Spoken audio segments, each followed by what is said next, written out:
رسول اللہ صلی اللہ علیہ وسلم نے فرمایا، میری امت کا سب سے بہترین زمانہ میرا زمانہ ہے، پھر ان لوگوں کا جو اس زمانے کے بعد آئیں گے، پھر ان لوگوں کا جو اس زمانے کے بعد آئیں گے۔ حضرت عمران رضی اللہ تعالیٰ عنہ کہتے ہیں کہ مجھے یاد نہیں ہے کہ حضرت صلی اللہ علیہ وسلم نے اپنے دور کے بعد 2 زمانوں کا ذکر کیا یا 3 زمانوں کا۔ پھر آپ صلی اللہ علیہ وسلم نے فرمایا کہ تمہارے بعد ایک ایسی قوم پیدا ہوگی جو بغیر کہے گواہی دینے کے لیے تیار ہو جایا کرے گی،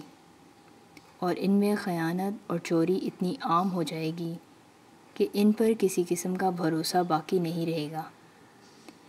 اور نظریں مانیں گے لیکن انہیں پورا نہیں کریں گے۔ حرام مال کھا کر ان پر موٹاپا عام ہو جائے گا۔